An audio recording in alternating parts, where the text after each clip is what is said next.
کے نظام عدل کے لیے کہ جس میں ایک وزیر اعظم بیٹے سے تنخواہ نہ لینے پہ نااہل قرار پاتے ہیں، تو کیا دوسرا وزیر اعظم وہ بیٹی چھپانے کے جرم میں کیا نااہل قرار پائیں گے؟ اس سوال کا جواب قوم ڈھونڈ رہی ہے، دیکھ رہی ہے کہ سوال کا جواب کیا آئے گا۔ جو عمران خان صاحب کے وکلاء ہیں ان کی بھرپور کوشش یہ ہے کہ اس کیس کو مینٹینیبلٹی کے گراؤنڈز پہ عدالت کے دائرہ اختیار کو چیلنج کرنے پہ اور اس عدالت سے راہ فرار اختیار کرنے پر تمام تر توجہ ان کی مبذول ہے، اور وہ اس بات کا جواب دینا ہی نہیں چاہتے کہ ٹیرین جیڈ وائٹ کا کیا سٹیٹس ہے۔ میں پہلے بھی عرض کر چکا کہ یہ کیس اس کا اخلاقیات سے کوئی تعلق نہیں ہے، اس کا موریلٹی سے کوئی تعلق نہیں ہے۔ پاکستان کا ایک قانون ہے جس کے تحت تمام پبلک آفس ہولڈرز کو اپنا تمام اثاثہ جات، تمام جائیداد، تمام دولت، اس سب کو ڈکلیئر کرنا ہوتا ہے الیکشن کمیشن آف پاکستان میں بھی اور فیڈرل بورڈ آف ریونیو میں بھی۔ تو جب آپ مس ڈیکلریشن کریں، غلط بیانی کریں اور کوئی بھی چیز چھپائیں، وہ آپ کی دولت ہو، وہ آپ کے اثاثے ہوں یا وہ آپ کی اولاد ہو، تو قانون یہ کہتا ہے کہ آپ تاحیات نااہل ٹھہریں گے۔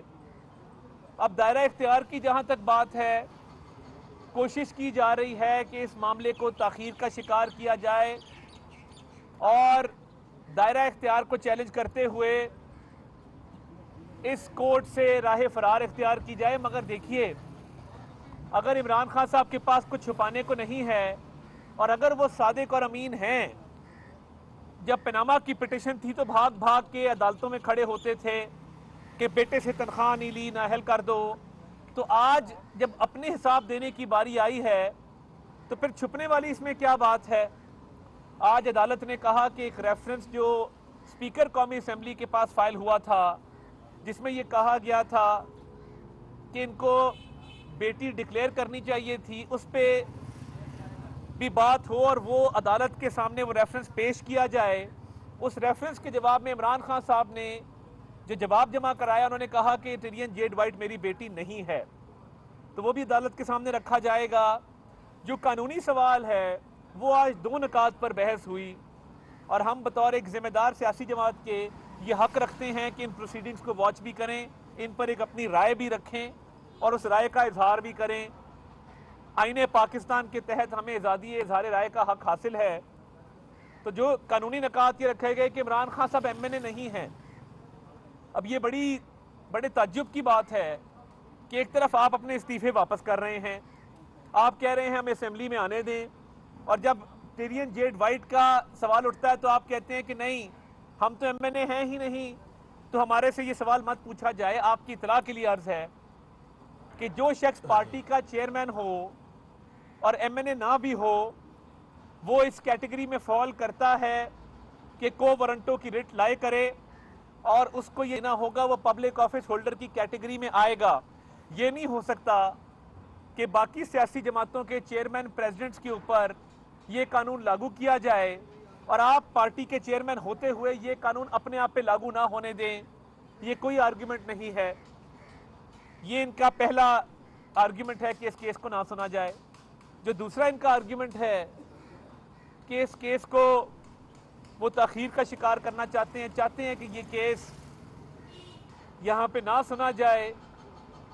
وہ فالس ایفیڈیوٹ کے حوالے سے آج بات ہوئی کہ انہوں نے 2004 میں ایک ایفیڈیوٹ سائن کیا کہ اس بچی کی والدہ فوت ہو گئی ہیں، میں اس کی خالہ کو اس کا نگران مقرر کرتا ہوں، قانونی زبان میں گارڈین مقرر کرتا ہوں۔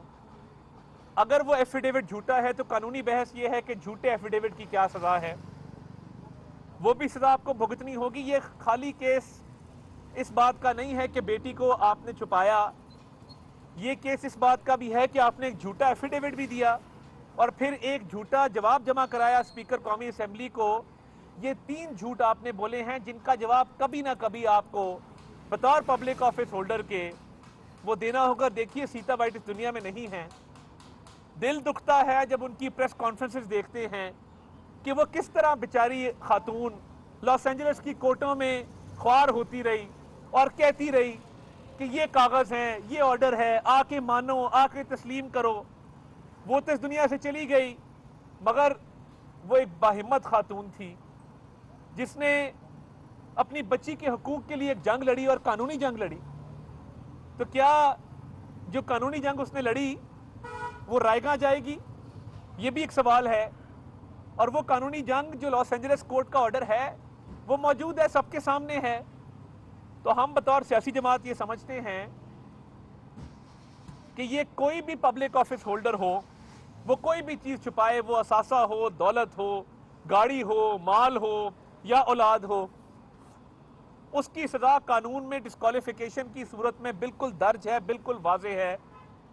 اب یہ اگلے ہفتے جب اس کیس کی سماعت ہوگی تو سنا یہی ہے کہ پٹیشنر کے وکیل 2 دن اپنے مینٹینیبلٹی پہ عدالت کے دائرہ اختیار پہ اپنے دلائل مکمل کریں گے 8 اور 9 تاریخ کو مارچ کی، اور اس کے بعد پھر عمران خان صاحب کے وکیل عدالت کے دائرہ اختیار پہ اپنے دلائل مکمل کریں گے، پھر میرٹ کی باری آئے گی۔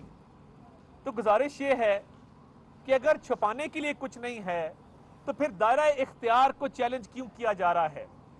کیوں اس عدالت کو یہ کیس سننے سے روکنے کی آپ کی ایک کوشش ہے؟ اگر آپ کے پاس چھپانے کو کچھ نہیں ہے تو اپنے وکلا کو آج عمران نیازی صاحب ہدایت کریں کہ وہ میرٹس کے اوپر اس کیس میں دلائل مکمل کریں اور کہیں کہ میرے پاس چھپانے کو کچھ نہیں ہے۔ یہ جو راہ فرار ہے دائرہ اختیار کا چیلنج ہم نے پہلے دیکھا ہوا ہے۔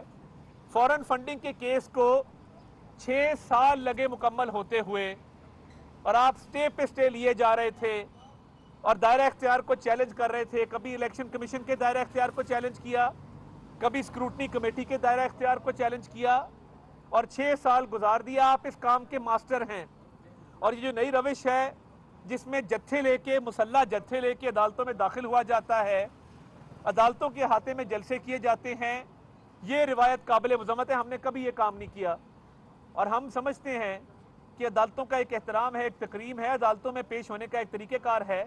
یہ کوئی طریقہ نہیں ہے کہ آپ مسلح جتھے لے کے کورٹوں کے گیٹ توڑ دیں اور آپ کی سیکیورٹی کے لیے جو خاردار تاریں لگائی گئی ہیں ان کو ہٹا دیں۔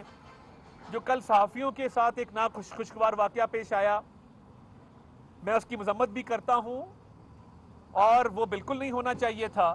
افسران کو ریسٹرینٹ شو کرنی چاہیے تھی۔ وہ ایک افسوسناک واقعہ ہے۔ جو ذمہ داران ہیں ان کے خلاف کارروائی بھی کی جائے گی، اور وفاقی حکومت یہ سمجھتی ہے کہ صحافیوں کے حقوق کا تحفظ ہمارے اولین فرائض میں شامل ہے۔ تو یہ عدالتوں کے اندر اس طرح دھونس دھاندلی تو نہیں چلے گی، اور آپ اتنے لاڈلے نہیں ہیں کہ آپ کوئی چیز چھپائیں اور آپ کو نااہل نہ کیا جائے۔ میرٹس پہ آ کے آپ کو یہ کیس آرگیو کرنا ہوگا، دلائل دینے ہوں گے کہ آپ نے کنسیلمنٹ کی ہے، اور کنسیلمنٹ کی سزا تاحیات نااہلی ہے۔ اب اس سے بچنے کے لیے آپ مختلف ہینے بہانے تلاش کر رہے ہیں، تو یہ مناسب نہیں ہے۔ جو آپ بڑے بڑے دعوے کرتے ہیں تقریروں میں اور اپنے خطابات میں، تو وہ جھوٹ اور منافقت کا پلندہ ہیں، کیونکہ جب آپ عدالتوں میں آتے ہیں آپ کا رویہ بالکل اور ہوتا ہے۔ باہر بیٹھ کے بڑکے مارتے ہیں، عدالتوں میں آتے ہیں تو کہتے ہیں دائرہ اختیار آپ کا نہیں ہے، آپ اس کیس کو نہ سنیں۔ تو اس کیس کا ہم یہ مطالبہ رکھنا چاہتے ہیں کہ جس طرح میاں نواز شریف کا پاناما کیس روزانہ کی بنیادوں پہ سنا گیا تھا اور اس کی روزانہ سماعت ہوتی تھی، اسی طرح ٹیرین جیڈ وائٹ کیس کی روزانہ کی بنیادوں پہ سماعت کی جائے، تاکہ یہ کیس کسی طرف لگے اور دودھ کا دودھ اور پانی کا پانی ہو۔